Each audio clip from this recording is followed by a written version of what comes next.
Welcome back to Fearless Babes and Bros. This is episode 6, and I am talking with Callaway Cook, Yeah, who I met 5 years ago yeah, about at the 5 years ago. gym. Yeah, So, why don't you go ahead and introduce yourself okay. and we'll Yeah. go from there. What's up, y'all? So I'm Callaway Cook. Do you want me to give like a little background, like a bio, a little thing?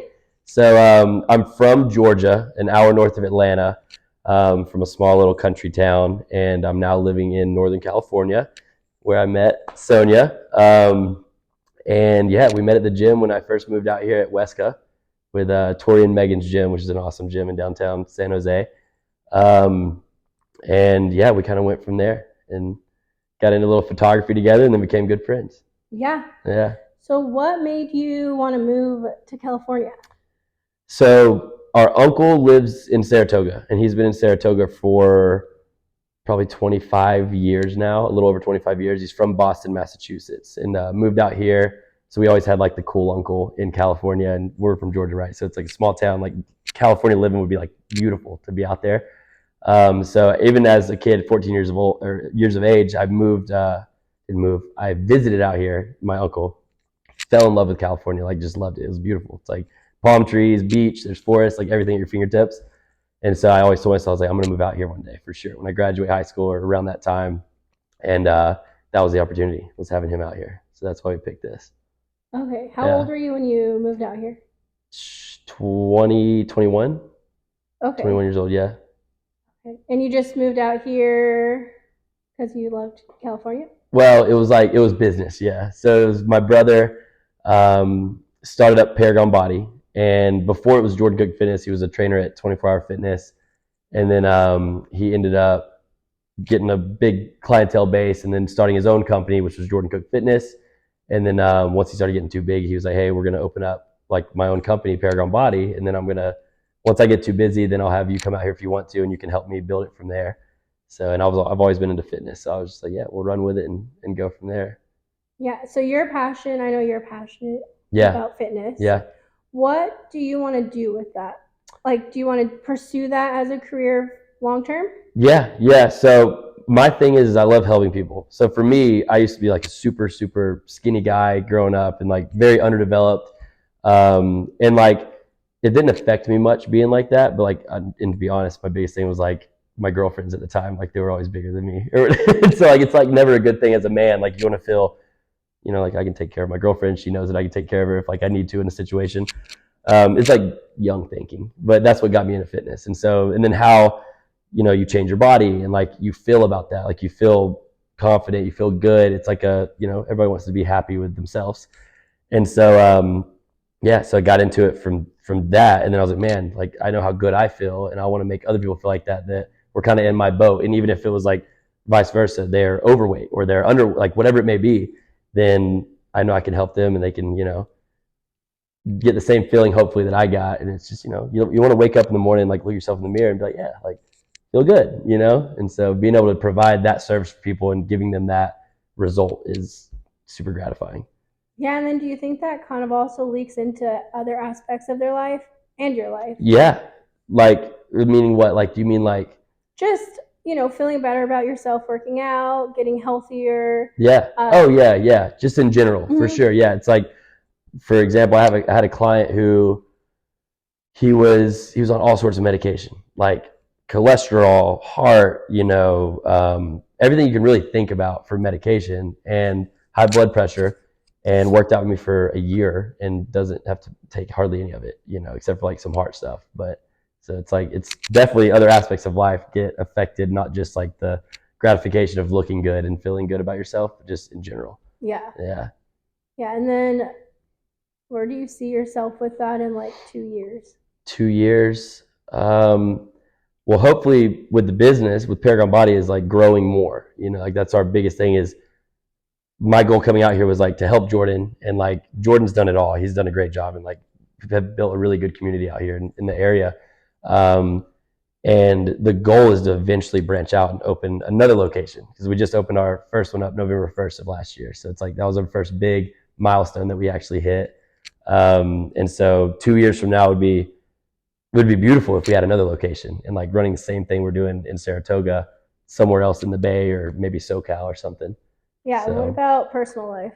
Oh, personal life. I'm so business think. I'm always thinking about business. We can talk about both. Yeah, personal life.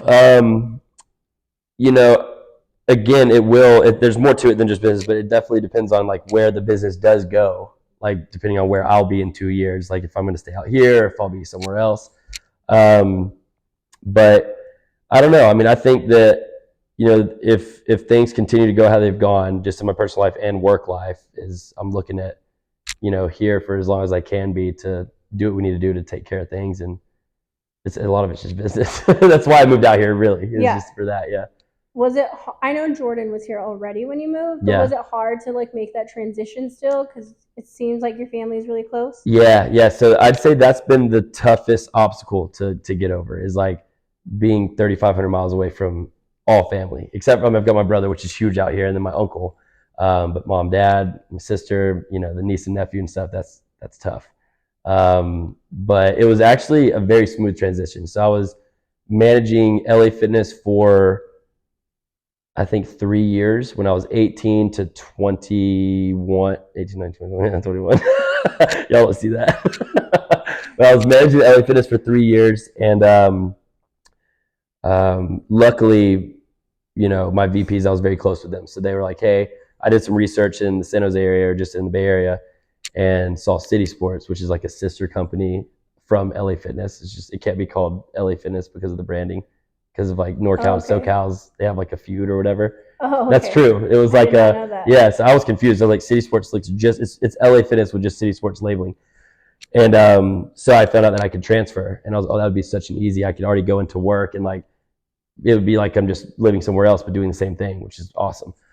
And so luckily I was very, you know, close and connected with my VPs in Georgia. So they're like, yeah, like we support you in what you do.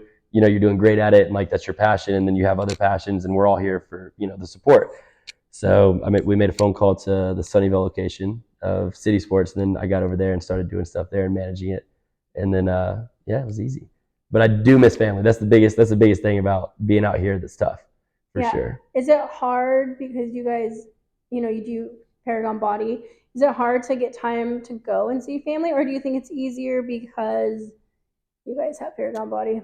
Yeah, I think it's kind of both. It's like, you know, I try to go back 2 to 3 times a year, like maybe 4th of July, because we do a big thing in our hometown, like that my grandparents would host, and we have like the whole town come up to our mountain and celebrate the 4th of July.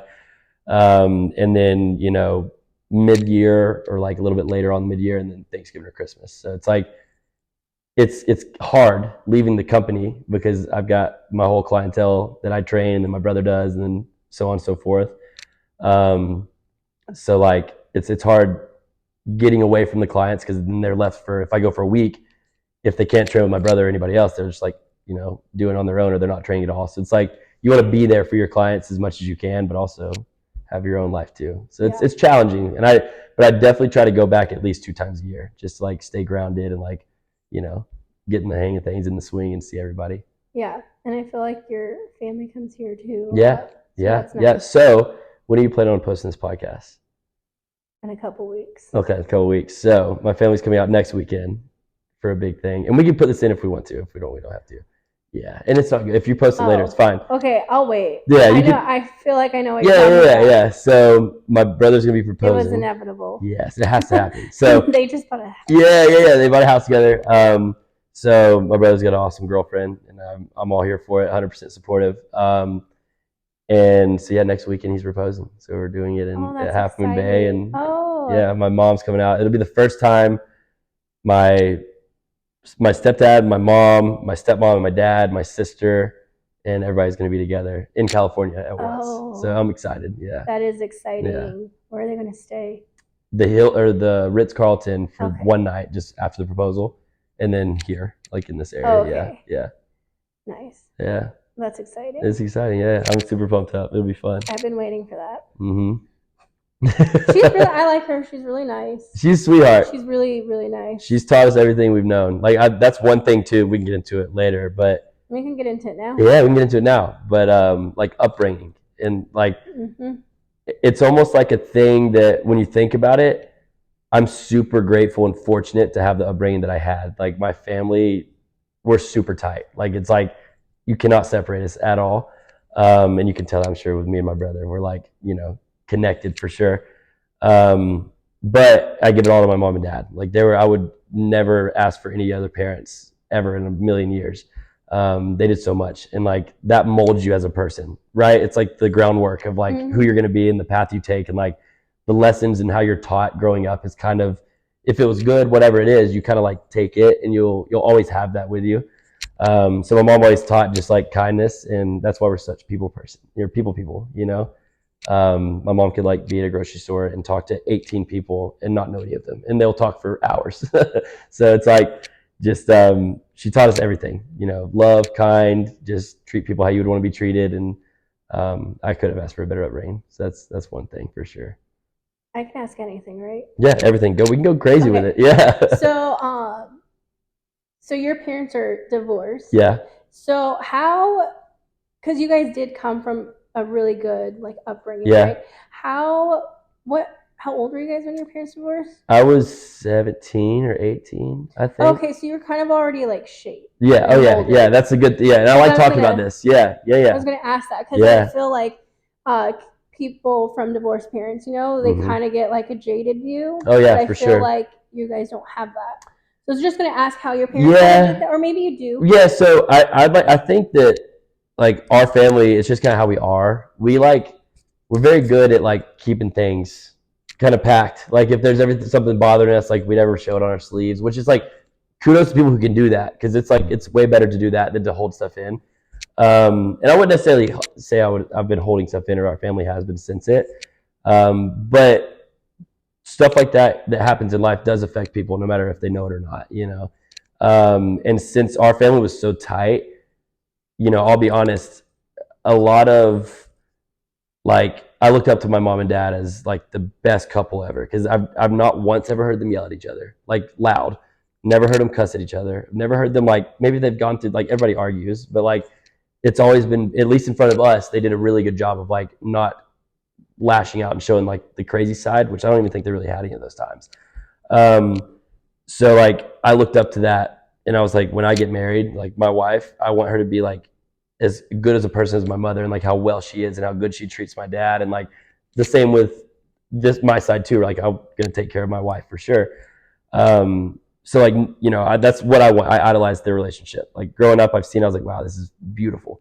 So when my parents split, me growing up, when I'd hear my friends' parents split up, I was like, oh, you have a step parent? Like, I was like, oh, you probably have a rough life. Like, you always kind of look at it like that.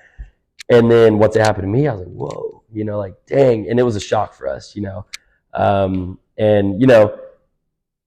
whatever had happened. And like, it takes two to tango. And it was one of those things where, if there's voids not being filled and not being communicated and stuff like that, then like obviously things can go south. But that being said, my mom and dad are great people, and people mess up, and it's I guess a thing of like, what I learned from it, I'm trying to see where I'm taking this right now. If I learned, like, anything I've learned from it is like communication's huge, right? If somebody's not super satisfied in the situation, or the communication's not fully there, and there's something that's irking you or whatever, I'm a big talker. People that know me, like in general, I'm a big talker, but like when it comes to relationships, there's no passive aggressive, cold shoulder. Like there's an issue, you don't want to talk about it, we'll chill. And then when you're ready to talk about it, let's talk about it, but let's like address it, and let's get over it, and like in a good, cordial way. I'm a tangent person. I go out on tangents so much. But so anyways, when my parents split up, it like, I couldn't believe it. And I kind of found out, like, I knew something was up before it happened, but I wasn't like, I was like, I didn't want to believe it. It's like, there's no way, So once it happened, I mean, I'll be honest, it crushed me. I was a different person. Like it was like I don't know. It was really crazy. But I remember hearing about it, and they went their separate ways, and seeing like a love so strong completely go sour, and like, because they were together since 7th grade. Oh. Like it was long. Yeah. And then my dad dated Julia Roberts also, by the way. That's pretty cool. Yeah. He dated her like broke up with my mom in like 7th or 8th grade, dated her, and then got back with my mom because Julia Roberts cut her hair too short, and Dad didn't like it. Oh my gosh. I'm sure there's more to it, but that's what we say. Well, not in middle school. But yeah, so I would say it definitely affected me. It was hard, like getting over like how stuff went down and like what happened and like having to juggle.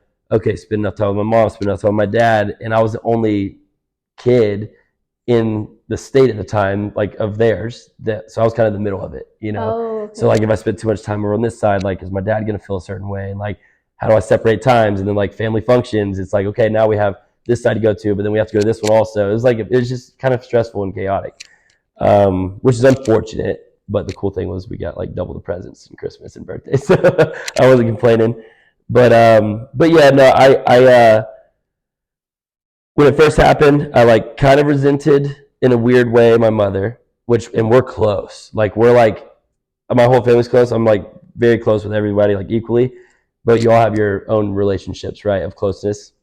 So, you know, me and my mom super tight. When that happened, and I found out how things happened, I kind of shied away from talking a lot, you know, with her and kind of even my dad a little bit. Just kind of like I was doing my thing in Atlanta, you know, at LA Fitness, and kind of trying to like start my life. And I was like, okay, I need to just like y'all figure this out. I need to like do my thing and like, you know, go.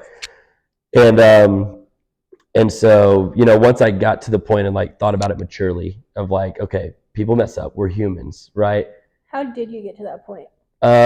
It took time. It was, you know, I don't like call people out about it, but you know, my mom left my dad, right? And she obviously wasn't happy. And obviously my dad was happy, but he wasn't giving her, you know, the void that needed to be filled, whatever it was. So it does take two. So she could have done something and messed up, but also if he wasn't doing his job, that's why she was feeling that way. So it's like a thing, right?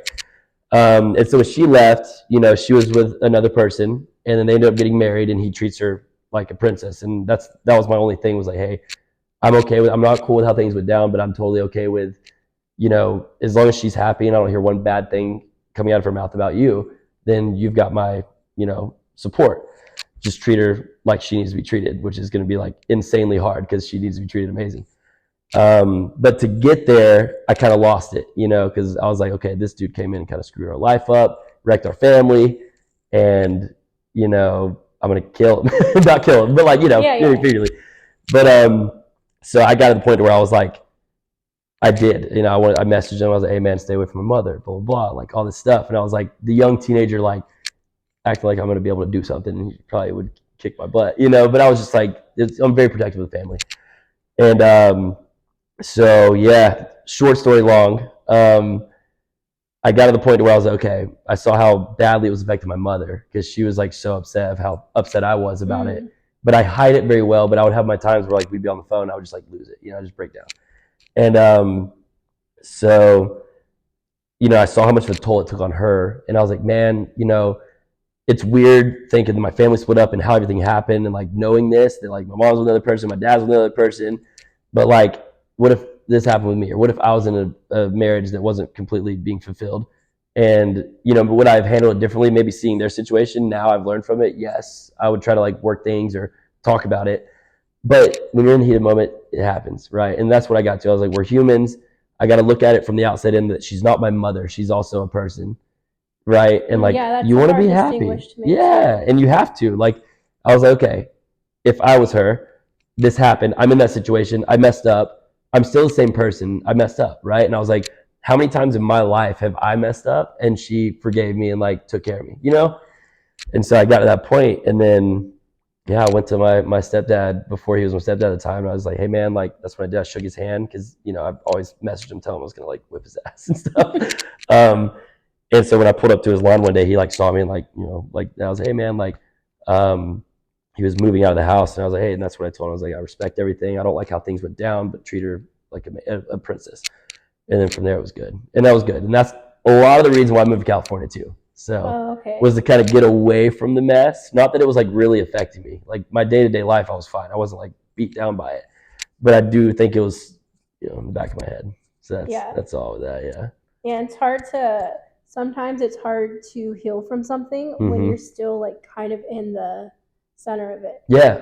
Well, so that was what was tough. Moving away helped your healing process, I would assume. Yeah, it did, and it wasn't like running away from things. No, yeah. Because it wasn't trauma. Like it's a form of trauma, right? It's a form, but like sometimes you need to get out of the situation. Yeah. One, to see it from a different perspective, Mm-hmm. because now you're away from it, looking in, and then learning to kind of process it. Yeah. It's hard to sometimes do that when you still live in the same house. Yeah. And it is, and it's like for me, again, like fortunately, I've been lucky and like blessed enough to like have never gone through crazy trauma. So I would say like the most trauma was like probably that, and to a lot of people, that's like a very low scale. Trauma. It is, right? But probably seems lower because it's so common. Yeah. But it doesn't make it any less. Yeah. But so I guess like it was my first time like, you know, not thinking that things were affecting me, but it kind of was with like certain things that would happen. It would kind of like trigger things. I'm like, oh shoot, like I need to deal with that. Like, you know? Yeah.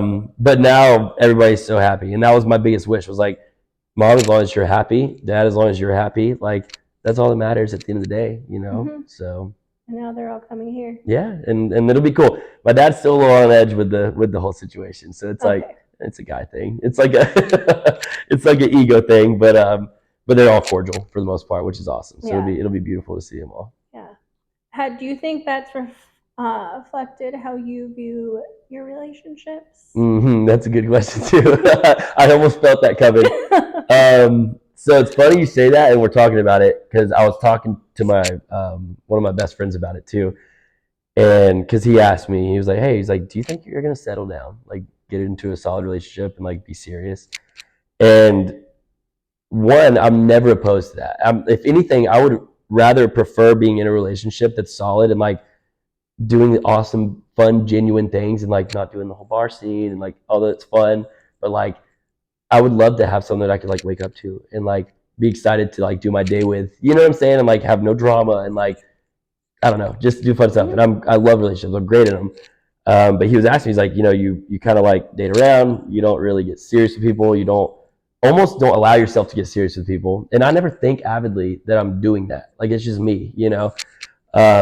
Keep talking. These were the questions. Yeah, these are the deep questions. And so you know, if I click with somebody, I click with somebody. And like, you know, my ex that you had known, that was the first person when I moved out to California that I like really let myself open up to. And like, and I never have a problem. I don't have like walls and stuff. I don't do that. But I felt like just genuine connection. We didn't have to try. Like we just meshed. Everything was great, you know, for the most part.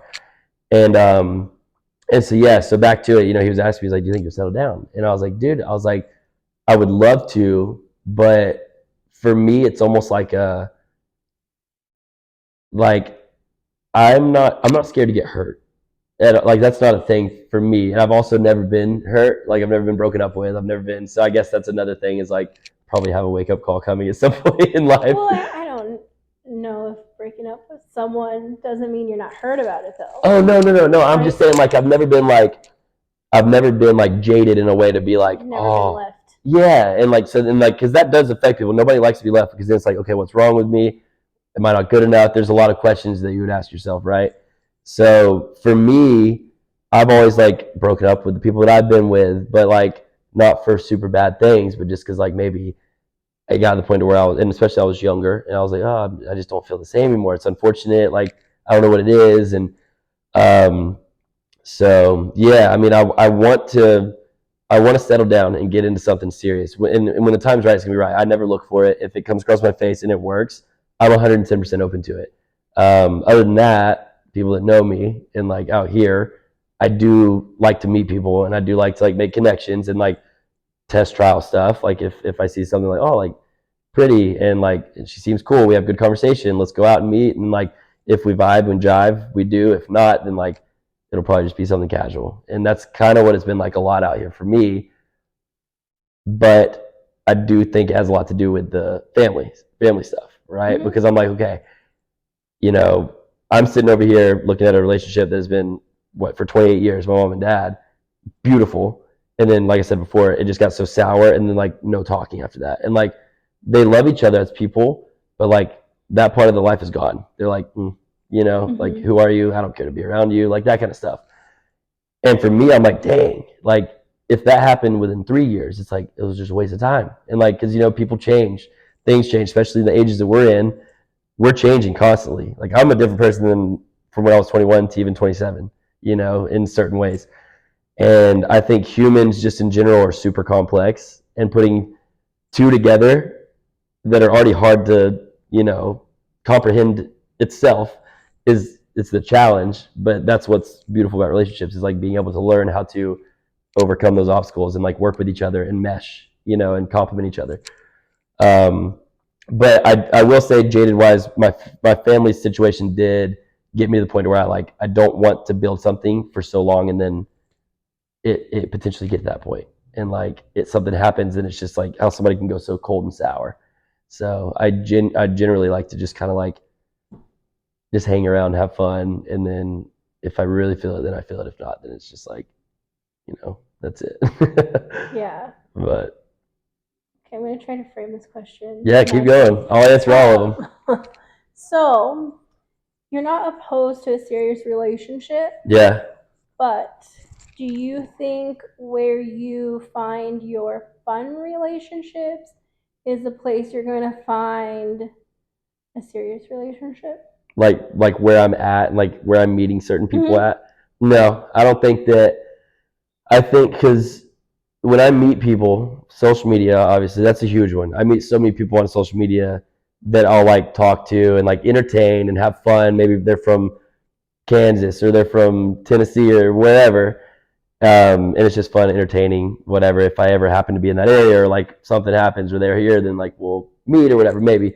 But that's just kind of like fun and games. And then, um, you know, out here is like, you know, on the weekends you go to a bar or like you go to maybe a club for an occasion or birthday. And, you know, I've learned since I've been out here, it's very small. Everybody knows everybody. It's honestly the same stuff going on every single weekend. I see the same people, and I'm part of it, right? Because like I'm obviously seeing the same people. I'm the same person I'm going to. Yeah. So my dad always told me, you hang out in a pasture, you're going to get manured on, right?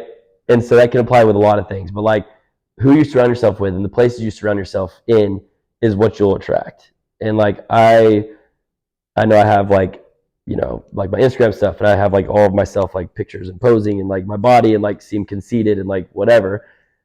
But that's like kind of like more of like my business stuff. But I don't want somebody that's like that on Instagram. Like I don't want like an Instagram model. I don't want like for a serious relationship, you know. I'd rather have somebody that's like not even active on it and then just like enjoys life as it is and is like present and doesn't have to worry about like, oh, I need to post this or I need to do this or, you know, what other people are thinking. Like just somebody just down to earth and genuine would be beautiful. And that's what everybody always tells me. They're like, you'll probably end up marrying like a blonde Southern blonde. That's just like, you know, kind of like where you're from because y'all just resonate. Yeah. But yeah. Interesting. Yeah. But I don't, to answer your question short, I don't think that where I'm going is like, I'm not going to find anything super serious unless it's like a diamond in the rough. Like somebody just got broken up with, their friends drug her out, and she's usually not the going out type, and then we're just there at the same time. And whoa, we meet, then that could happen, but it's rare. Yeah. Yeah. Do you think you have a lot of personal growth to do before you are ready for that? I do for sure. And I think everybody does. Yeah. Like at a certain point, maybe, or even always in life. But I definitely have a lot of growth to do when it comes to just like, you know, in general, like with even me, like I like to think, and a lot of people tell me I'm very mature for my age. And like when it comes to certain things and situations, I'm also very mature for my age at certain circumstances.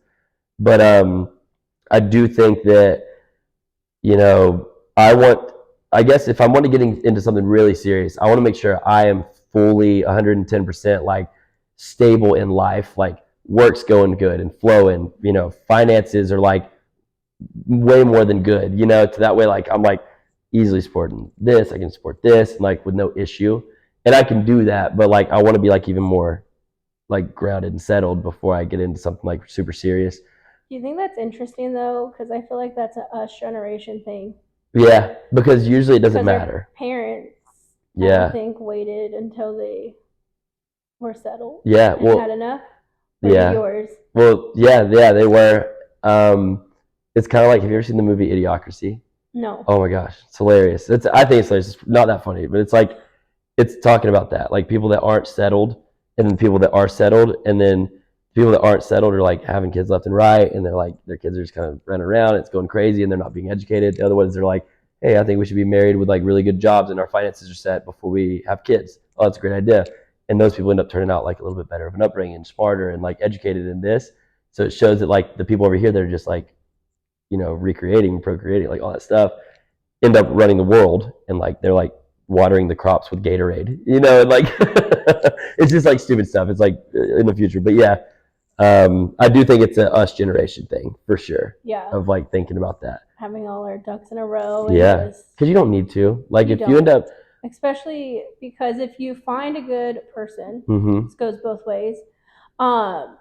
You're going to do life together, right? Mm-hmm. And so your passions will become their passions and vice versa. And they're going to push you to do your best, and you're going to push them. Yeah, supportive. No, I agree with that, because I had a relationship for almost 2 years back in Georgia, which was one of my best relationships I've ever had, and I kind of broke that one off because I knew I was going to be moving out here, and I was kind of getting a little bit like less, like dwindled down, like feelings wise and stuff. It was just kind of slowly happening. But I was with her when I was like easily paycheck to paycheck, and like scrounging to like, I never like said it because like, I didn't want to be like, oh, like, yeah, your boyfriend's kind of like, but I worked my butt off. I was managing a gym at 19 years old, like, 9 hours a day, 5-6 days a week. But it was just, I spend money. I'm horrible, very fiscally irresponsible back then too. But yeah, and we worked amazing, even when I was like, I didn't have much. And so I don't truly believe that, but I do believe the age area of like being 19, 18, you're not like about to get your house. You're not about to get this, right? Now I'm like pushing 30, 27, and it's like, okay, now this is the phase in life where like 30, 35, you're looking at those things now, like buying a house, and like it's more mature things. So I do believe that you should be more, there is a being financially stable and just being more self-improved at later in life like this than it was back then. Yeah.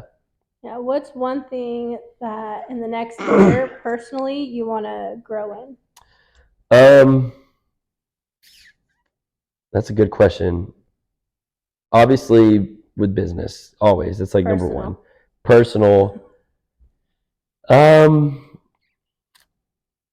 I guess like self-growth, like myself in general. Like I'm always learning new things out about myself. Like that was like one thing we said before we started the podcast. Like I love, like, I never like being in a quiet room, right? And there's nothing wrong with it. I can do it, and it doesn't make me uncomfortable. But like I always like to have something going on, a TV on, or like Alexa playing or whatever, right?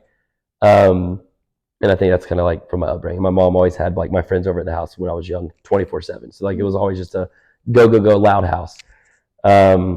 So I guess in the department of like maybe like learning a little bit more about myself and why I do certain things and why I react in certain ways when certain things happen, just like personal stuff. Like dig into that a little bit more, and kind of, the stuff that like maybe could get worked on that's not the best. I would like to be able to like, take the proper steps of like, okay, what should I do to like not let that happen, and like how to, stuff like that. So definitely self-improvement for sure. What's like one way you even start doing that? Well, I guess first finding like the issue, if you have one, which I mean, I don't think I have Everyone any like, everybody has issues, whether the scale's, small or huge. But like off the top of my head, procrastination is huge. That's like basic, but I'm a big procrastinator, and you know that. Answering text messages. Yeah, answering text messages. And that's another thing. People who are watching this is that if I don't text you back, it's not because I'm not like, and you know this, because like when we see each other, actually, it's like we're chilling. But like on phone, it's hard. I'm a bad texter. I like either phone calls or in-person stuff. But procrastination would be a big one, I would say, and learning to take those steps of like, okay, very simple stuff. I bought a whiteboard the other day just because I was like, okay, if I don't do anything, I'm not going to change. I can talk about it all day long. I just wrote down like everything I need to do. As simple as like, you need trash bags for the apartment. Get them. Don't wait another week. You know what I'm saying? And like this bill or this or doctor's appointment, make one, or whatever it may be, and like actually do it. It would be the thing. Yeah. Yeah. You know what's funny? Your stuff never pops up on my thing. Like I follow you, And then you don't see it but I on never the For see You page? your Really? post. Like even if I'm going under like following, I Yeah. never see your You don't stuff. see them? Well, I haven't Mhm. posted in a while, but like Oh. I'd started doing it again just to try to like keep it going. Gotta get paid. Yeah, well, that's another cool thing is like I don't get paid every time, but like Oh, in every video, like I started off not getting paid at all, and then once it started like building up and getting traction, and of course, like for people who have seen my TikToks or know me in general, it's all like it's nothing bad, but it's definitely all for views. Like it's not like who I am. I'm not doing it like that, right? So my page is like the toxic relationship, like insecure guy, right? And so it's like it's obviously well, I guess a lot of people they don't know if it's a joke. do you find it interesting though that like, because obviously so many people will know your TikTok Yeah. page, that seems to be attractive Yeah, to it's women. weird. Is that interesting to you? I mean, it Like is. I It's, wouldn't follow you if I wasn't your friend. Yeah. Because I wouldn't like it. I would Well, yeah, think it's like, oh, this weird. guy's a kind of like a tool bag, and like Kind it's, of. It's like yeah, it's But stupid. like, why would you even gravitate towards that? Well- As like, oh, this guy's so hot. Well, I think a thing is like, and there's a lot of people on there, right? Women and men. I think that like if you look a certain way, right, and like you can kind of like, not saying that like anybody can. You can say it. But I'm just saying like you can kind of like do stuff that would be kind of like, oh God, but like just because some people are very superficial, like, oh, he's hot though, it doesn't matter, you know, or she's really pretty, like, I don't care if she did that, you know.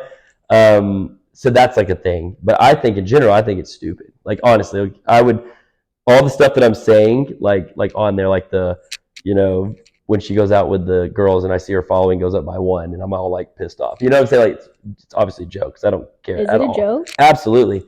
Oh yeah, I'm the most like, and you can ask people. No, that, I know. Yeah, I'm very low, like laid back, the least jealous person you'll ever meet in your entire life, and I think that's also messed up relationships. I was just gonna say. Yeah. So like, do you think that's hard too? Because I wasn't gonna say this, but I guess we'll just say it now. Yeah. I feel like it's just my opinion. Yeah. That where you do find your women, Yeah. where you do find them, it's like a lot of insecurity. Oh yeah. And like the people that I get with. Mhm. Yeah. Yeah, so I feel like that's interesting too because you are a very like relaxed, chill, Yeah. like go with the flow, you're not jealous Yeah. type of person. But then you find Like people the people that I'm attracted that you're to, attracted to are like kind of toxic. a little out You there. know, they're kind of Yeah. like your videos that you make. You know, yeah, for real. Yeah. Well, so, and that's another thing too. People always tell me like, bro, why do you always get like, not saying that everybody that I've been No, with is not crazy, everyone. but like some circumstances and stuff like, oh wow, like dude, you always seem to, you know, and it's even people that I don't date, like either like flings or if you want to call it that. Well, like, that's what I said meant by women. yeah, just in general. Yeah. And they're like, why do you always get like the crazy ones? And that was the thing that I asked myself. I was like, I don't know. I don't know if like that's just what I attract or if this is like an issue on my half that like I look for that, but I don't. But yeah, no, I don't know. I think that.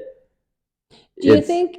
Oh, go ahead. That's I don't know. Finish. Yeah, I think that it's like it's I'm not attracted to that at all. Like I don't. You kind of are. Well, it's like looks, right? Like if I like am attracted to the person, for me, it's way deeper than a look. Like I do have to be attracted to you, obviously, right? I feel like Obviously, that's a big thing. men are definitely like created. Yeah. For that, like. Can't think of the word. Visual. Yeah. That's just how men are wired. Yeah. So like that's obviously like on the chart of like, okay, if I want to be with this person, but like there's obviously like the personality and there's like you enjoy being with the person, you can like spend a whole day together and not be like biting at each other's necks and stuff, you know. But yeah, I think that I get some crazy ones, and I don't know if it's just because of like maybe I kind of like it like a little bit, like I like the kind of, you know, stupid drama, but I don't. I hate it. Yeah, We've had conversations about this. Yeah, I hate it. I'd like I want somebody just like me, which is like outgoing. You can talk a lot. You could be at a table with people you don't even know and hold the whole conversation. You don't have to, like just be able to.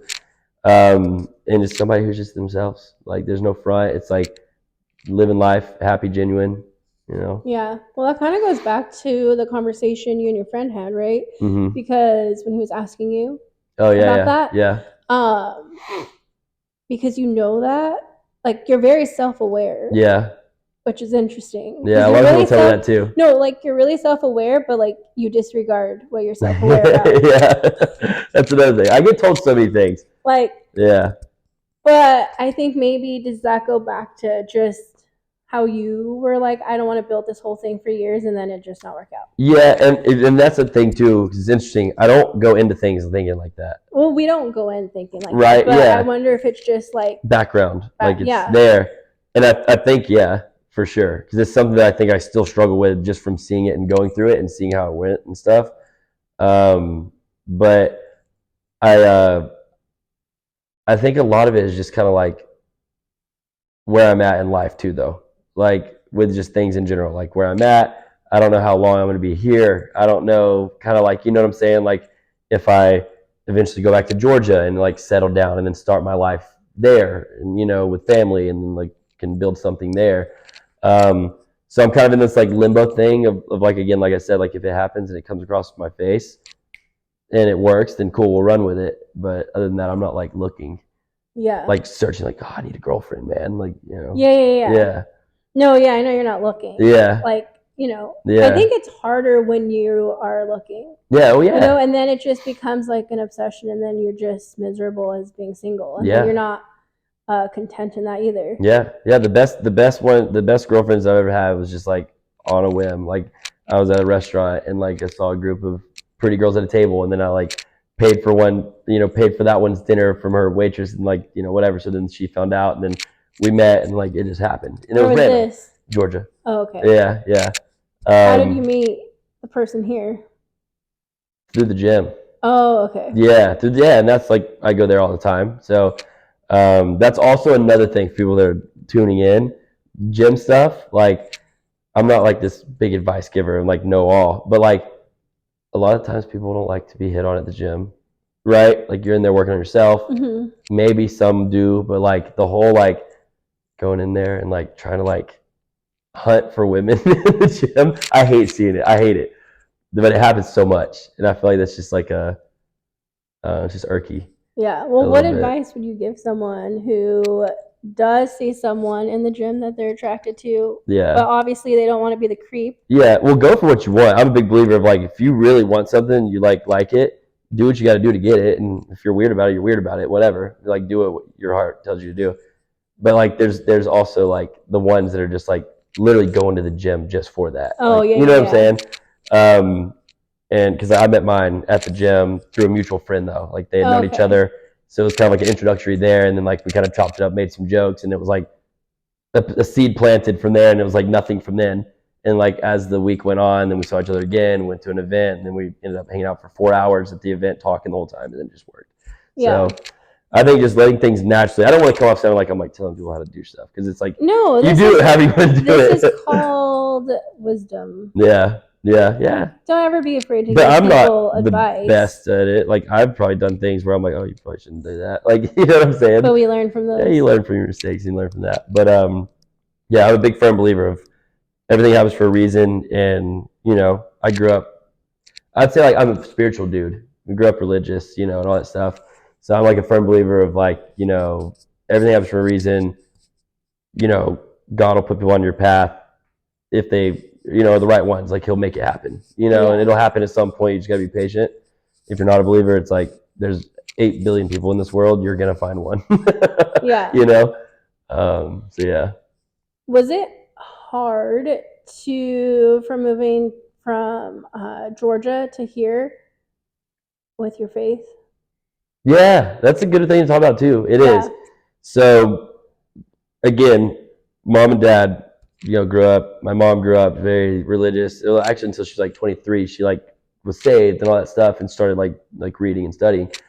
So I grew up, me, Jordan, and my sister Ashley, we grew up like going to Bible school, Bible studies, going to vacation Bible school, going to trips to Florida with like our Bible group and like doing a weekend event. You know, like we were always very, very involved in that, which I'm super fortunate and grateful for because I have my foundation. Yeah, I've got the foundation of like I know how I was raised and stuff, and if it's wrong, you know it is. You know what I'm saying? Nobody truly knows you get down to, like you do if you like, you know, you have faith. That's what, like, if you're like spiritual or like religious and stuff, like that's kind of what we grasp onto, and they can get very misconstrued because it's like we have a word, but you know what I'm saying? Like that's a whole different conversation. But it was definitely hard because we grew up that way. I knew the foundation. Moving out here, my mom was, you know, she's always say it's very worldly in this world in general, even when you're here in Georgia. But you know, moving out that way, I can go ahead and tell you it's probably a little less, Well, involved. this area is like 95% unchurched. Yeah, it's And crazy. then like the 5% that are not like Christian, it's like other things. Yeah, it's a different thing, right? So it's weird. Yeah, I've noticed that. I mean, I've found Cathedral of Faith. Oh, that one up there. It's a cool one, and I like it. There was actually a guy that was a preacher there. Who? Oh man, it's gonna be. I have to ask. He grew up where I grew up in Atlanta when I was like 5 years old. He was like right across the street, and he ended up being the pastor of this church for a while, or maybe like somebody that was involved big time there. So when my mom came out here, we went there. And I took her there for the first time. It was the first time you go to church. But it's tough. It's very tough out here. Like my parents held that part of that aspect of our life together from them, right? So when we left, it's kind of like you're on your own. Like if you want to read the word, if you want to go to church, like that's on you. You know, you're not like being woken up, hey, let's go to church, you know? So it's been probably 2 years since I've been to church. And then, yeah, you get caught up in the worldly. I would say I'm very close, to God, but I'm also not in the Word at all. And I'm probably the farthest I've probably been, from Him when it comes to like how I grew up and how I used to do, for sure. Like it's never. I used to pray a lot, like before I went to bed or like before I was going to do something big that I might have been nervous for. And I would always like ask God for strength and like just kind of like, let me do this and knock it out, knock it out of the park. And I haven't prayed in so long either. But I don't believe that like it's the activeness of doing it. I think you should, but like I also believe that like you always have that, so you can always do it. You know what I'm saying? If you have that foundation and and believe that it's always there, and even if you feel like you're the farthest away, it's like you're still good. You can still talk and like you're right back to it. Kind of deal. So yeah, I definitely lost a lot when I moved out here, and you kind of get in the ebbs and flows of like just living and kind of excluding that out of the picture, not actively trying to, but it just happens. Yeah, it's hard. I do. So speaking of that, I need to go to church. Mom tells me every Sunday. It's like, well, you can always come with me. Yeah, which one do you go to? I go to, I'll tell you later. Okay, yeah, it's a good idea. Good idea. We'll probably bleep out the other one because that's where I would go. Yeah, I'll tell you later. But I really like it a lot. Yeah. But yeah, I found it hard too. Like just staying on the right path. Yeah, not just on the right path, but just having like a community of people. Mm-hmm. Like, because, yeah, I think we can talk about this, but just like, you could either meet Christians who are just really legalistic, which is hard. Yeah. So it's always been hard for me to kind of find like my community of people. Yeah. But I feel like at the church I go to now, I really like it. Where they're not legalistic, but they're not afraid to talk about, scripture and the Bible and what it says, even if it's offensive, because it's in truth, but they're not legalistic to the point of like, you have all these rules and you have to dress this way. You can't do this. You can't do that. Yeah. Or like not understanding that people are human. Like we're never going to be perfect. We're always like transforming, growing, doing things. But yeah. I think that's the biggest thing is like, again, who you're surrounded with, right? Like it makes a big difference. Because if you're around it, you're going to be thinking about it more and more, kind of like cognizant about, oh yeah, and it's like kind of fresh. And when you go through hard things too, sorry, not to cut No, you're good. Yeah. I've learned like when you have friends who aren't Christian or who aren't, they're there to help you, but like it's different when you have someone who like is also believing the same as you. Yeah. Like they're gonna pray for you. Like equally yoked. Yeah. Like you're like on the same page and like yeah. Like they're gonna pray for you. They're gonna like hold you accountable. They're gonna ask you like how you're doing. So I think just in life it's good to have. Yeah. No, couple I people think it around is. you. Well, and of course, I mean, obviously, like Georgia. I mean, you were Yeah. in Texas for a little bit, Mhm. right? So like that's kind of similar. It's very, in a way, it's Midwest It kind is, of. but it's hard too, though, even there, just because I don't know how Georgia is, but like Yeah. in Texas, it's like everyone's Christian, Mm-hmm. but everyone's kind of like more legalistic. Like slack Christian in a way. What's slack Christian Like that mean? was just a thing I made up, but like slack Christian is like not Yeah, like they they're say on they both are, but they're like not really spectrums. living it. Yeah, they're either Yeah. like that slack Christian or they're really like legalistic. It's Yeah. like either or. Yeah. And that's like kind of here too, but you don't really find people who will admit they're Christian here. Yeah. Well, you don't really find a lot, and I'm not shitting on this area because I think it's a beautiful area for a lot of things, but you don't find a lot of genuine. No, I've and I learned. was gonna talk to you about that Yeah. too. Like, Yeah. because I feel like in the South in general, people Southern are hospitality. Yeah. It's like the name of the game is like talking to a stranger and getting to know them within 10 minutes, like their whole life. Yeah, and I feel like people are not as genuine. Yeah. Here or which I mean, I think everyone knows that. Yeah. You know, here it's more like, did you find that hard too? Yeah. Becoming more, not self-centered. That's not the word I'm looking for. I'm Yeah. not saying you are. Selfish in the way of. I kind of know where you're going with it. Yeah. Yeah, like just because of how people are out here too. So in Georgia, it's super Southern hospitality, right? Like in anything, right? I'm just gonna use this example. Like, you're on a date, you open the door for the lady, you open the door anywhere you go, and like I'm not saying like run out of your way and like, yeah, wait. Yeah. But it's like when you have the opportunity, you do it. It's just very like just manners. You can walk on the sidewalk passing somebody on the road. If you're on the sidewalk talking, just walk in and you can be like, oh, hey, how you doing? They're like, oh, I've been good. Thank you for asking. How are you doing? It's like a very good, like, oh man, this guy's nice, right? People at gas stations, people at grocery stores, they're all like, they'll tell you like stuff that happened in their day. Like, oh, I can't believe what happened the other day. I just did this. Like, they talk to you. And like I've learned out here, it's like, hey, how's it going? They're like, Or like you're walking down the street and you're just walking, so you like smile. Yeah, they don't smile and they just like look But I'll away. tell you what it is. What I think it is, in my opinion, is everybody's so self-driven here of like, you gotta make money, you gotta work, you gotta support, you have a family, wife, kids, house, like we gotta bust our ass. Or they're like title driven, right? Like CEO of this, I need to do this. So it's like me, this, money. There's so much more to life. That's awesome. But the majority of people you talk to that are doing that and chasing that dream are miserable. Oh yeah. Like in some aspects of life, they're like, yeah, this is cool. I've got millions of dollars, but like I'm not happy. Like, you know what I'm saying? Yeah. I'd rather be super broke and the most happy with myself that I've ever been any day of the week. Like 110%. So I think that's this lifestyle. So that's people were brought up that way, right? The tech people, their parents, not everybody, but some of them, right? Or the majority of them, their kids are saying, okay, my dad's always at work. He's always on the computer. My mom's always doing this. Mom's okay. That's life. You grow up, you're molded. That's it. So people are taught and trained this way. My parents never talked to strangers. Why would I?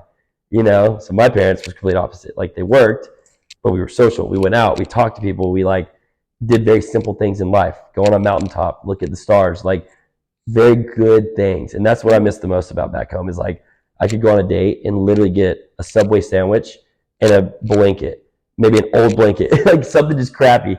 Put it on the top of a mountain and have the best date of our life with a little Bluetooth speaker. You can't do that now? I mean, I could, but it's like very different for people out here. Like they would like it, but it's like they're like, oh, why don't we go into Deodeca? Or like, why aren't we going to the Ritz? That'd be cool. Like which is great. I love doing nice stuff too, but I love also doing the very like just down to earth. Like let's be happy with very simple, because that's when you like I feel like I have the best times because you're actually super present. And I love that stuff. That's like I feed off of that stuff. Yeah, and I think too. Like I've lost it a lot being out here. Yeah. Yeah. And that's hard. That's really hard. Yeah. I think the South, like I mean, I was in Texas, but I think it's the same. They're very all about family. Yeah. Right. Yeah. So they're at their kids' games. They're more about family. At least the people I was around, rather than the next newest new car. Yeah. Like superficial stuff. Yeah, they would have dinner as a family together. Like, sorry, like we're having dinner as a family. Like, yeah, and it was just that kind of stuff that you don't really see here. Which maybe that's why we meshed Yeah, well no, I too. truly believe that. Like, Because yeah, I was raised the same way. yeah, You know, like family is close. mm-hmm. And we did stuff together. I mean, I don't know. I think it's hard, and I think it's hard. I don't know if you have that. It's hard to have a big group of friends too. Yeah, for sure. Well, it's like you have to surround yourself with like-minded people and like people that are going to one better you too. I think so. I like to be around people that are way better than me because it motivates me. It's very basic to say, but it's very true. Yeah, that's I why get a I'm lot your more friend, done. because you motivate me. Yeah, that's awesome, and I love that. But You were yeah, supposed to say, "Oh yeah, you motivate me too." That's why you're my I was friend. going to say that because you do for sure, like 100%. But I didn't want to I didn't want it to sound like I have to say that just because you said that because I do mean that if I did say that. No, I know it's okay. But yeah, no, it's definitely a different world out here. And for anybody that has ever made a big move, like completely on the opposite ends of the country, like you'll see it, right? Like it's like it's either for you or it's not. And I believe maybe if I move to like SoCal or like San Diego, and like I've heard it's a little bit chiller because we're in a bubble here for sure. Oh, Silicon Valley is It's a bubble. We're literally surrounded by mountains, and inside of this mountain perimeter is like the Truman Show. It's like a bubble. We're just living in this like this same thing that's just like constant chaos and stress. And if you don't do things for mental health to like, you know, check on yourself, make sure you're still good, and you got your roots and stuff, and you're staying grounded, you can get caught up and like be miserable. Yeah. And I've been through it. Like when I first moved out here, I realized it within the first 6 months, and I was like, okay. First, I had like the travel anxiety of like, okay, I just moved 3,500 miles away. Is that the right move? Like, is it smart? You know, I knew it was going to be good because I knew me and my brother were going to do something great. And like, because we're very hardworking people, we have the same vision and we love people. So like, our business ended up working out great with what we did. But I was just like, is this the right thing? Like, am I missing out on things maybe back home? Or like, am I going to miss out on like my parents are getting older? Everybody's getting older, like that's hard. That's a hard one. Yeah. Sorry, I keep cutting you off. No, you're okay. No, yeah. That's hard. Yeah. Keep going. Yeah, it's hard. Sorry. Like, it's like, that's another big reason is like I go home and I see like my uncle, right? So they're not biologically uncle and aunt or aunt. I say aunt. That's another thing too. California's like screwing my country accent up. I like try to say aunt now, but I say aunt. And like I say like for a lawyer, I say lawyer. But like I catch myself now saying like California talk. Like I say y'all all the time. I'll be like you all. Sometimes like I don't ever say that. I was like California's like sucking me in. So anyways, my aunt and uncle, they're just my grandfather's and grandmother's like best friends grow up. They've seen me and my brother and my sister like as we were being born. So we called them aunt and uncle. Funny story, I didn't know they were not my real aunt and uncle until I was like 12 or 13. And they're like, hey, their last name's not even the same. Think about it. I was like, oh, that's weird. Then I don't want to call them that anymore, Yeah. But where was I going with that? Oh yeah, aunt and uncle. I went back and it had been like 2 years though since I've been out here. Since I've seen them 2 or 3 years. And I went back and my grandfather, at the time when he was alive, and my grandmother when they were both alive, would eat breakfast every morning at this restaurant with all their friends, which was super wholesome. I love that. Like there was like 15 of them, best friends from growing up and people that they also like met and just brought in along the way. My grandfather like held everybody together. It was super cool. I went back one day and me and my best friend that grew up in my hometown saw my Uncle Johnny and he's getting up there. And I was like, Uncle Johnny, and but granted, I have changed a lot since I moved. When I was younger, like 20 years old, I've changed so much, like facial wise and beard and all this stuff. Lost my hair, I saw him and he goes, and you could tell like the look in his face was just kind of like, oh, who is this? Which is crazy because he's like, I fished with him since I was 2 or 3 years old, like seeing him every weekend, during the week. And I was like, Uncle Johnny. I was like, what's up, man? He goes, hey, yeah, how's things been, man? Like, I was like, it's good, man. This is Callaway, right? He goes, yeah, oh, yeah, of course. I was like, no, you did it, So that showed, I was like, man, people are getting older. And, like, I know we have to carry on with our lives and, like, build a legacy for ourselves, but it's also, like, sad. So I don't want to miss time, with people. And going through those experiences, if you have people that you lose that you're close to, it's like you always come to that realization after you lose them for the most part. I'm like, God, I wish I would have, like, answered more phone calls when they called, or maybe even thought about calling them a little bit more throughout the week, So that's another self-improvement thing I've been trying to work on is like not waiting until like, like things being a hassle when they're not even a hassle. Like as simple as like call one of your good buddies that used to be really close with and just check up, see how they've been, like basic stuff. I think it's super important to keep those people in your life and show that like you care, because you do. So that way you don't have to wait until a bad circumstance happens in your life to where you're like, man, I should have done that, Mm-hmm. So that's a big thing that I do too now. Yeah. Yeah. Yeah, it's really hard. That was the thing I struggled with when I moved to Texas. Yeah. This is Because family. This is like time going by. getting older, they're getting older. Like, it's hard. Yeah. But it's finding the balance of still needing to do your own life too, which is hard. Yeah, it's a happy medium. When you have a close family, some people, they don't care. They'll leave their family. Oh yeah. But when you're close and like you used to do everything together, it's a different ballgame. And you feel like you're missing out. Like you have your niece and nephew who are just like growing up. That broke my heart to leave that. That's crazy. I love them to death, man. So people that know me too, like I post on Instagram 24/7. Anytime I go back home, you probably see it. It's like family, but it's like niece and nephew. Like I cherish those kids so much. Like they're my own almost. It's weird. So Rayleigh, she's the oldest. I guess I'll say the name. I guess we don't have to, but I don't want people to know too much weird stuff. So my niece, she's the oldest, and she's obviously can be a little bit biased because it's my niece, but like she's one of the smartest, 10-year-olds I've ever met in my entire life. Very aware, very self-aware, very like just mature for her age, smart too. And Cade is the youngest. He's the boy, and he's just gonna be, he's a sports dude. He's the manly boy kind of dude. But I loved him to death. Like leaving them was definitely like it was almost as silly as it sounds. Like I didn't want to leave family, but I wanted to do what I should do for my life to get it started.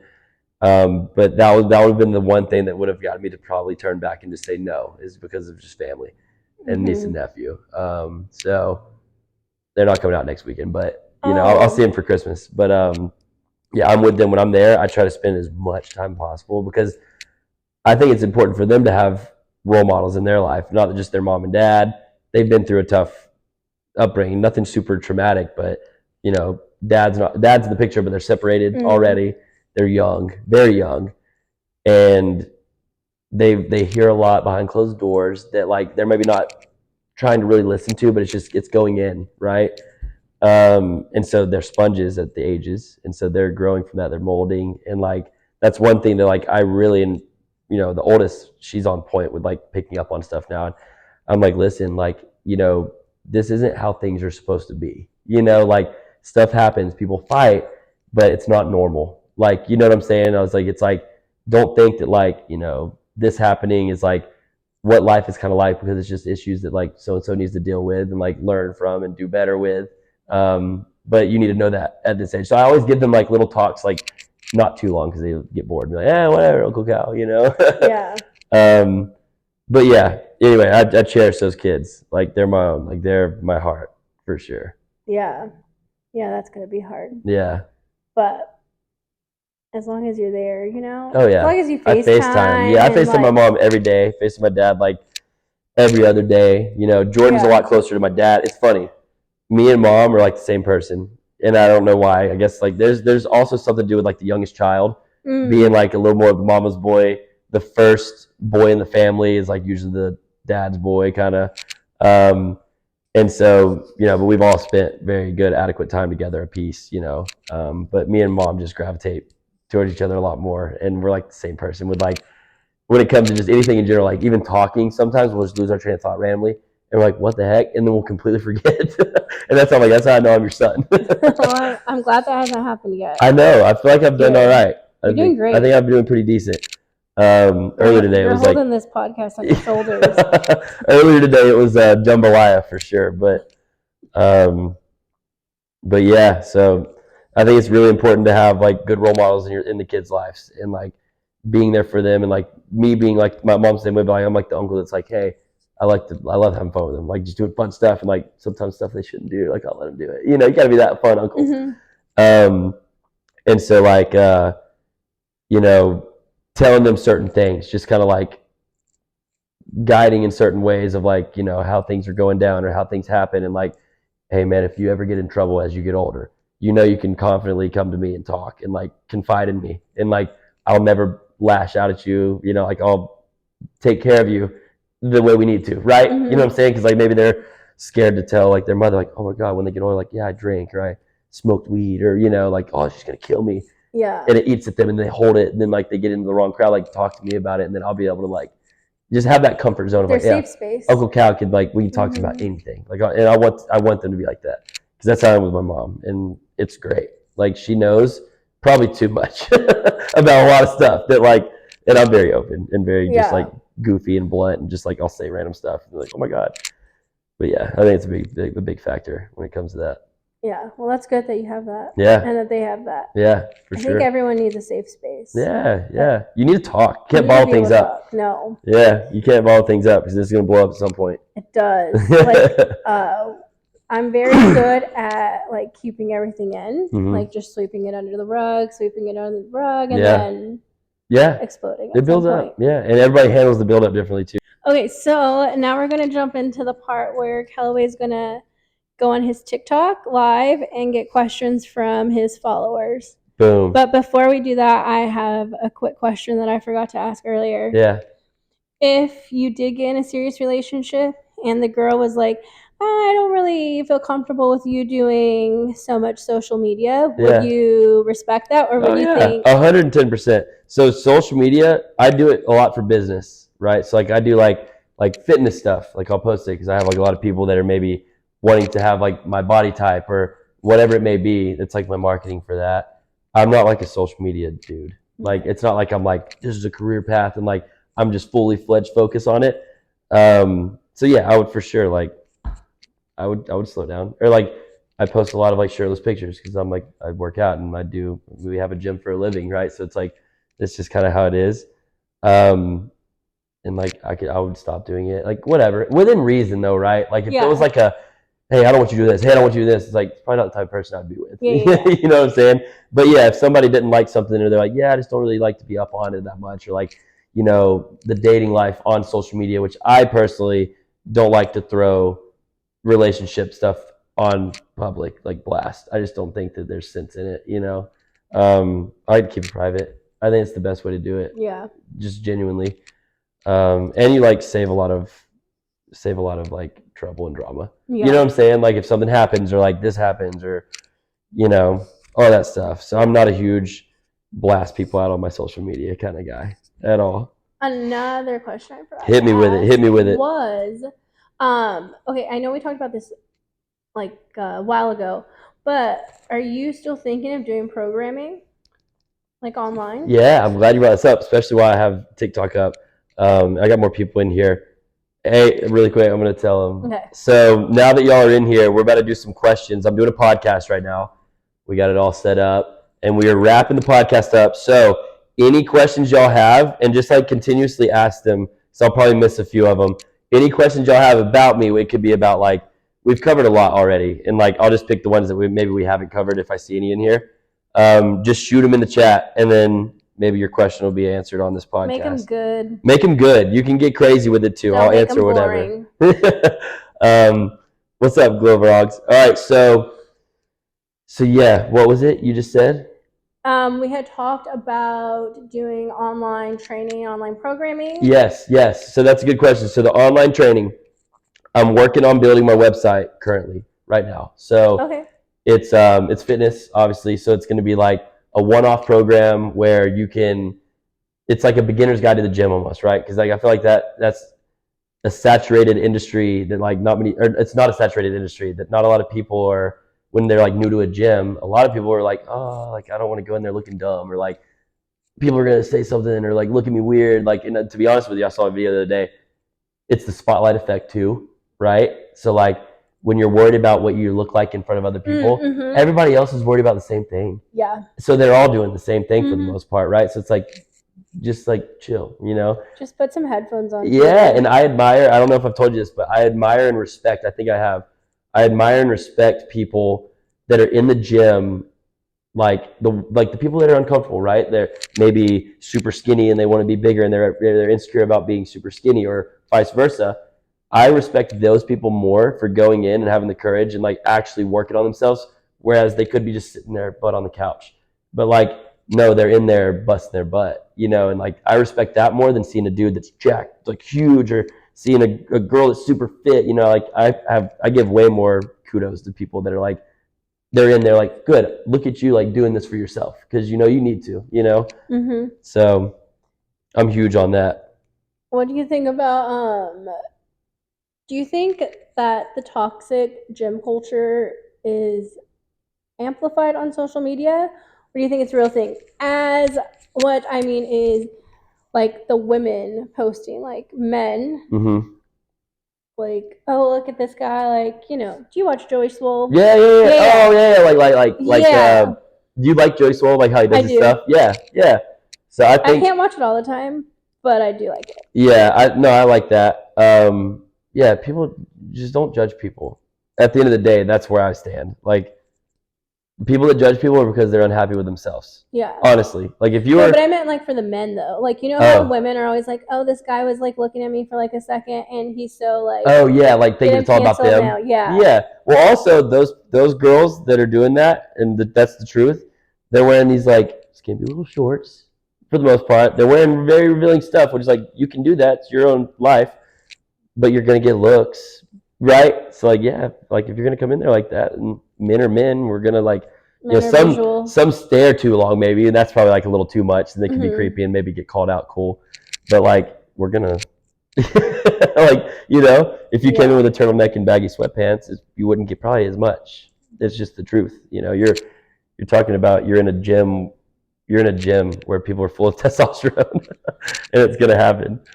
But yeah, no, I like Joey Swole when he does stuff like that. Like calls people, I like, dude, don't be doing that for sure.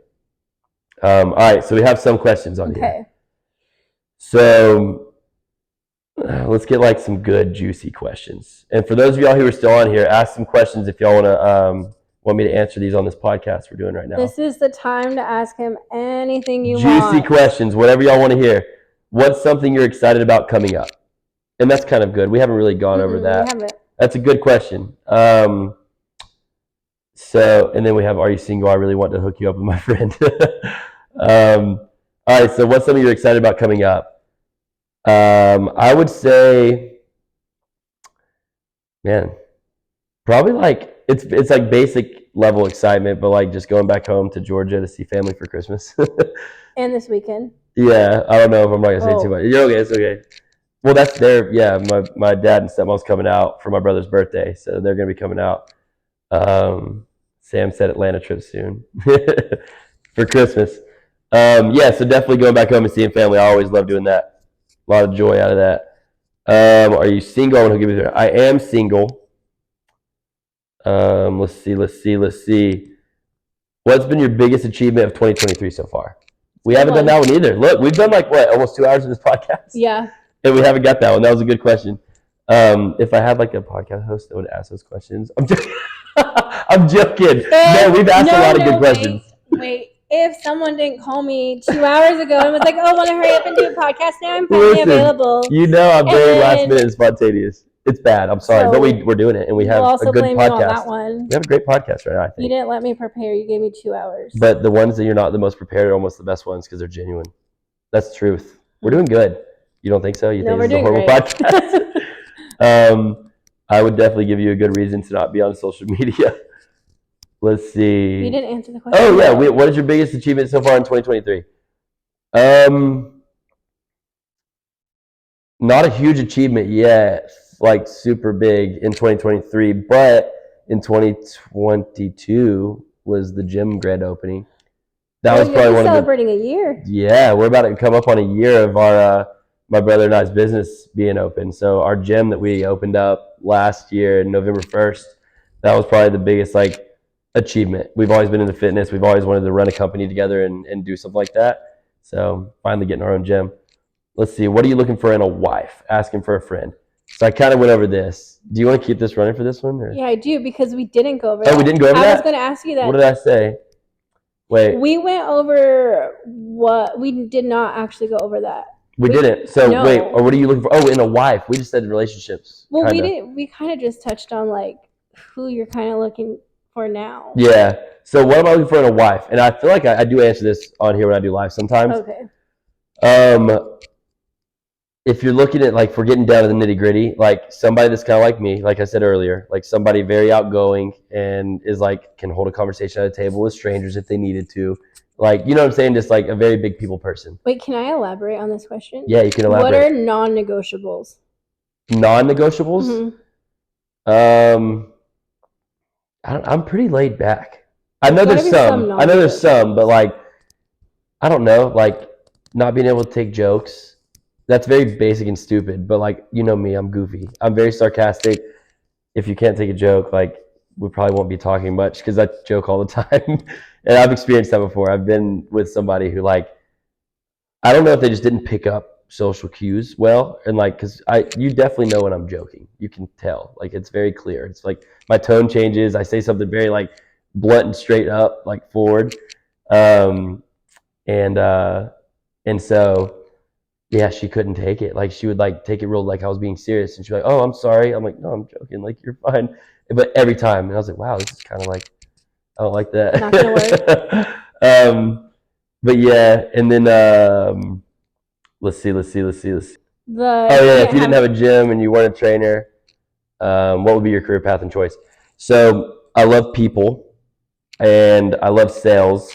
So it would definitely be something of like sales. I don't know what that would Interesting. be. I love sales. That's what. So I used to manage LA Fitness. We talked to that for like 4 years back in Georgia, and before that I did other sales stuff, and so it would be something to do with sales and like people. I love being around people. What's a misconception that people have about you? That's a good one. I like that one, and I'm glad we're doing that. So I think the common misconception, well, if you look at me and you don't know me and you just see me on like TikTok or social media, anything is like, okay, he's a gym dude, like a gym bro, like the basic, like takes shirtless pictures. He's probably very self-centered. He's probably very conceited. He probably is like very surface level and like broy, right? And obviously my TikTok's very toxic stuff. It's a joke, but like people would probably get. I mean, it's like basically I'm just painting the picture of that's who I am. So it's very misleading on that. But the common misconception is basically like you're kind of like, if I don't know you and I've never met you and I see this, like probably a douchebag. You know what I'm saying? Like probably cocky. You're probably this like get all the blah attention and this and like that kind of deal. And I mean I am. I'm very douchey and I'm joking. But I'm only friends with douchebags. yeah, so this works out great. This works out great.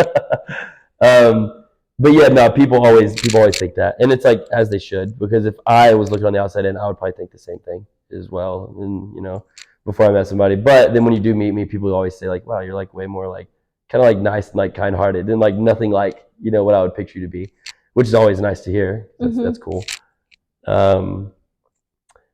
But how tall are you? 5'10", with the right shoes on. I'm 5'10". I think I'm 5'10".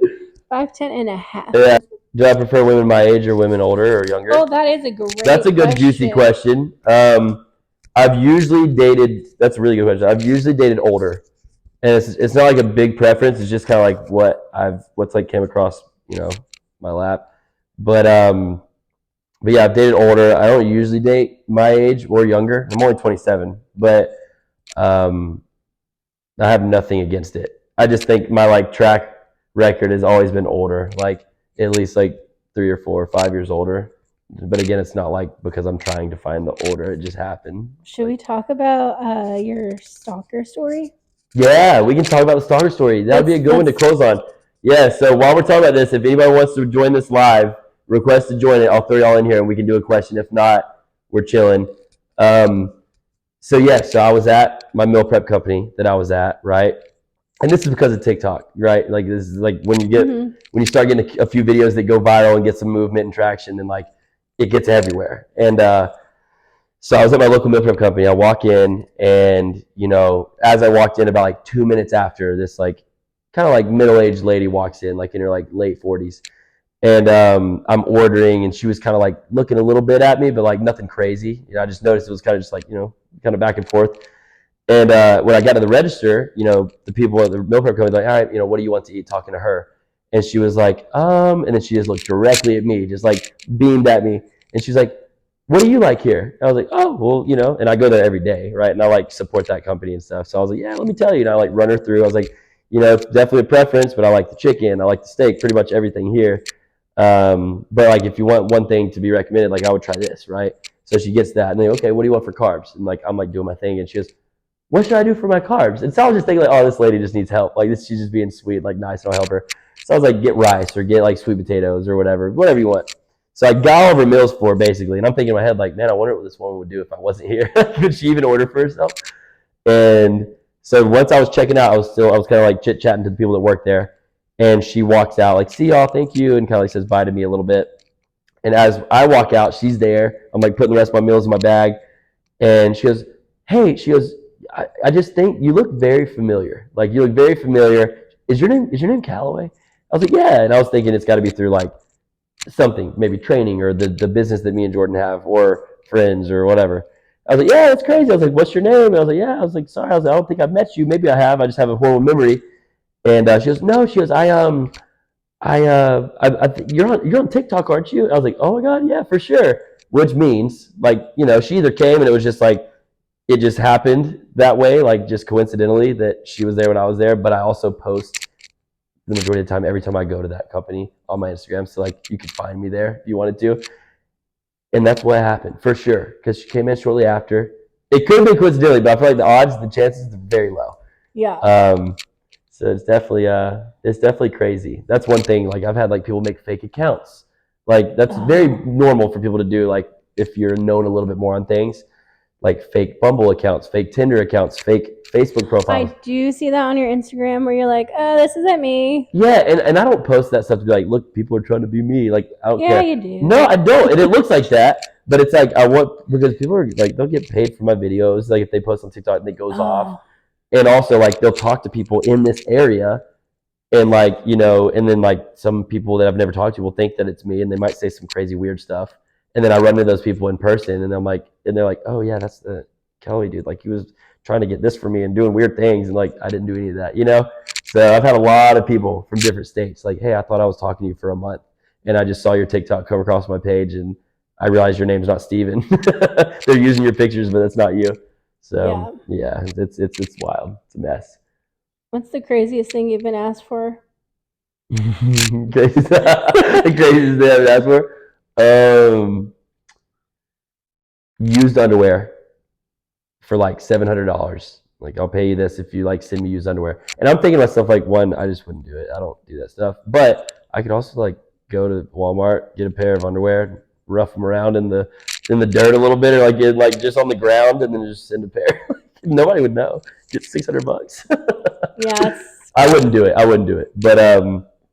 But yeah. But I've been asked for that. I've been asked for, of course, like feet stuff. I've been asked for like, shirtless. I've been asked for socks. Like, if they want shirtless, they can just go to your Instagram. Yeah, it's free. If y'all want shirtless, Instagram, you got it for free. Or my feet finder or OnlyFans. Yep. Promote them. So what's a question that I didn't ask you that you wish I asked you? We covered a lot, but I would say maybe like this is because like me and Jordan are like kind of like the faces of like the company and just in general together as people, like how we were growing up and like that's a pretty good one, right? We get in on that. I think that'd be a good one. So Jordan and I, again, not to like completely just repeat everything I always say in this podcast, but we are like connected at the hip, right? Like we're inseparable. Like you will never see us without. He's my best friend, like for sure, 110%. I love the guy to death, and so very supportive of each other. But growing up, I'm 4 years younger. Everybody thinks I'm the older. I'm 27. He's 31. And so growing up, we just the big and little brother thing, right? Like I was the first little brother he's ever had. So like, you rough on each other, all that stuff. So Jordan was really good at like picking at me and like getting under my skin. And I usually don't show it because I don't like to show it and like give people like that satisfaction of like, yeah, like I'm getting at him. And so he would get at me and we would fight, but like never bad. But like we always would like be saying stuff to each other to like tick each other off or like doing stuff and like getting away with it. And like the other one gets in trouble when they were not supposed to get in trouble. And like we'd make faces at each other. It was like we just win at each other like little kids and brothers did. And then it wasn't until like when I was like 17 years old, when I was like 12, he was 4 years older, so 16. And that's a big age gap. Like he's driving with friends now. I'm still in like middle school. So you know what I'm saying? So now it's like, okay, a big gap there of like nobody wants to kick it with me because I can't do that kind of stuff yet. And we did though still, but like for the most part. So when I became 16, he's 20. It's a little bit better. And then like 17, 18 is when we started like getting close, you know, and that was when he was living in Georgia. And at the moment of us getting like super close, he moved to California, which was hard. He's like, oh man, like we were finally like connecting and not like fighting all the time and arguing. We were like more on the same page with things, just maturity wise and stuff. And so that was weird. I was like, man, that sucks. Like I kind of lost my best friend. Like he moved all the way across the country. And then of course we talked all the time. We texted, we called, and stayed in touch with each other. And then yeah, once we moved out here, it was like we're like the same person too. Those are people who know us. Like I feel like I'm a little more laid back and chill personality wise. He's definitely chill and laid back, but he's a little more like not uptighty, but like serious, more about things, you know. So that's like how you can tell us apart, I think. And also like my beard's way better. Like obviously. I'm joking.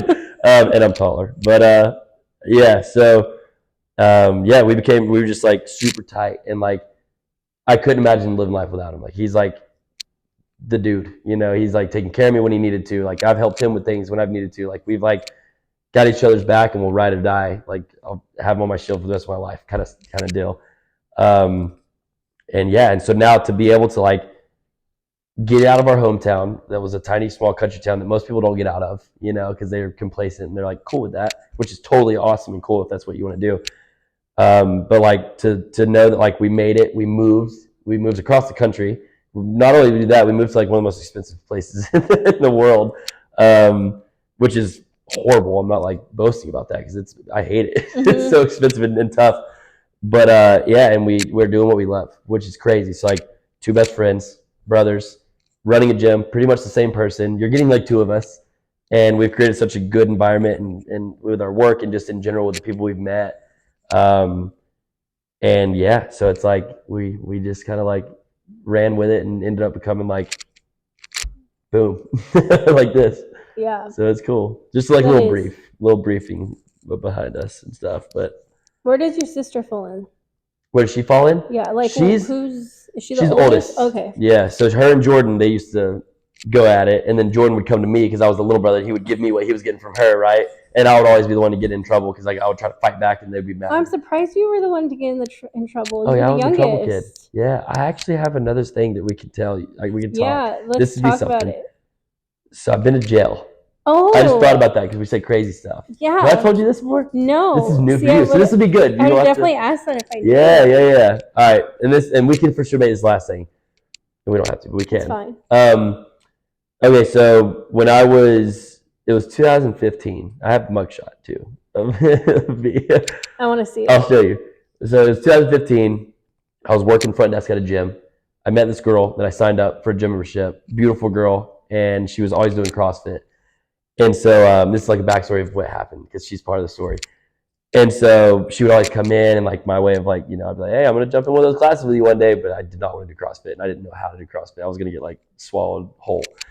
And so she's like, all right, well, I'm still waiting on it, right? And so I finally one day was like, hey, I'm going to do it with you. Let's do it, right? So we did it and then we planned dinner afterwards and whatever. So we did CrossFit, went home. She did her thing at her house. I went to my house, all the shower and stuff. Go to dinner. And it was a weekend, and it was St. Patrick's Day weekend. So there was a big party at the college complex that a lot of my friends went to, Kennesaw. And they call us, and I'm like driving home. It's our first date, keep in mind. And they're like, there's a huge, like, you know, St. Patrick's Day party. We're like maybe 18 years old or something at the time. Underage. That's why we got arrested. And so, you know, hey, there's a huge party going on. It's everybody from high school. Like, it's like a reunion. You can see everybody. Like, it's really cool. You should come. I was like, oh, man. And they were on speaker, so she was hearing it. And I didn't know her vibe yet, and I wasn't going to take her to, like, a crazy thing. So I was like, yeah. I was like, I don't know. I was like, I just got done eating dinner with a friend. You know, I think we're just going to go back and chill. And they're like, no, bring your friend. Let's go. Like, you don't want to miss out on this. It's like, and she was like, yeah, let's go. I was like, oh, shoot, really? It was okay, because I wanted to. And I was like, all right, for sure. So we, like, whipped it around, and we started going. So we get there, and they weren't kidding. It was, like, huge. Like, so my apartment, if you bring a wall from here to the rug into here is the space of that apartment. and there's like 60 plus people in it. So like you're shoulder to shoulder. There's a beer pong table. There's a keg. There's like people playing flip cup. There's people just craziness, music, and it's a college apartment complex. So it's everybody that went to that college. They were there. So it's known for parties. It's known for that, right? And so I get there, and I'm like, okay, we probably shouldn't drink. It wouldn't be smart, right? Because I'm driving too. And so I look over, and my date, I like lost her for a second. She said she had to go to the bathroom. I was like introducing her to all my friends, so she had to go to the bathroom. So she goes to the bathroom, and before you know it, I'm like catching up with some old friends, and I like look over, and she's doing a freaking keg stand. I was like, yo, that was quick. Like, that was crazy. And I was like, yeah, well, let's do it. We're here for it, you know? And I was thinking maybe we just stay here. Like, my buddy lives here and we could just crash at his place.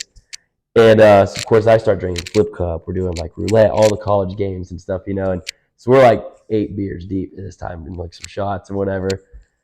And then this one girl I went to high school with that like was never a partier, she was just there. And she was like, hey, I'm about to leave. She goes, I wanted to let you know. And she told me, she's like, we heard the cops are coming. And so they were like, you know, I was like, oh shoot, well I got to grab people and like we got to get out of here. So I don't want to get in trouble. I was going for a golf scholarship. I didn't want to like put that at risk. This girl, I didn't want to get her in trouble. I don't even know her, and I didn't want her parents to be like, who the heck are you hanging out with? Yeah.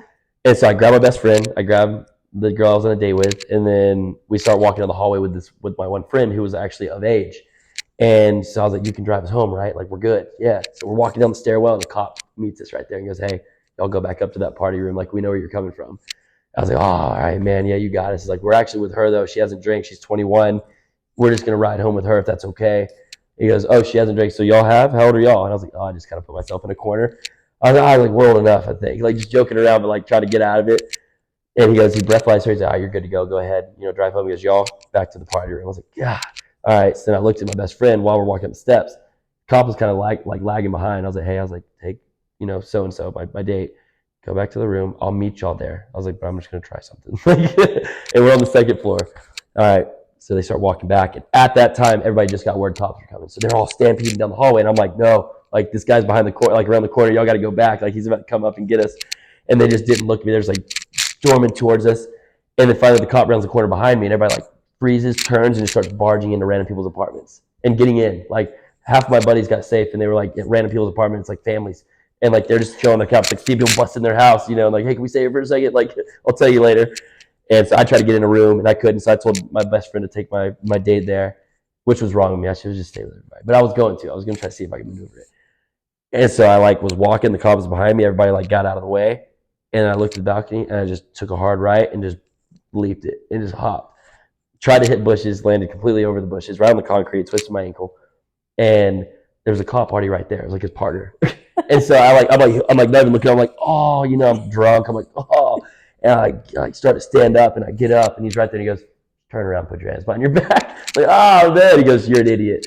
So here I come. Everybody's all in the house. There's already a cop in there they're talking to everybody, and it's kind of quiet.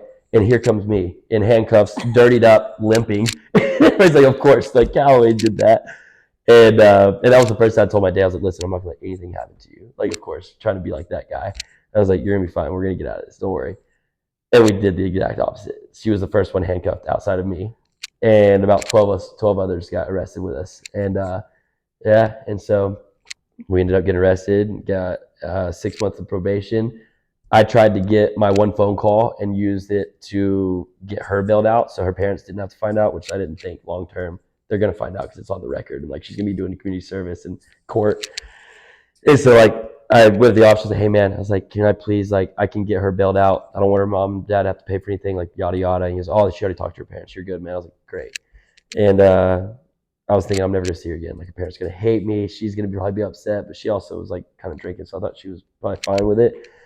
And yeah, long story short, she her family ends up inviting me like 2 weeks later for a cookout at their house, like a family cookout. And I was like, really? Like, okay, for sure. I go over there. Dad was super dope, big bodybuilder guy at the time. Mom was super sweet. They were obviously like picking at me about like being the trouble kid, like getting my daughter arrested. And then we ended up having a great time. I stayed over there for like 8 hours, and like it was a really good time. And she looked like Jennifer Aniston, beautiful. Like it was like weird how she did. Like it was like a young version of Jennifer Aniston. And then nothing ended up coming out of it because you know how I am. But that's You ran away. I ran away from the cops and from her. Yep. But yeah, that's it. That's the story of me getting arrested. It was crazy. Very Nice. crazy. Oh my gosh, it's like 9:30, yeah, 9:25. All right, so I think we should wrap this up. Let's wrap it I up. think This has that been a was good one. I like it. Yes, and I'm glad we did this. Yeah, it was good. I'll probably have you on again. Yeah, for sure. Boom.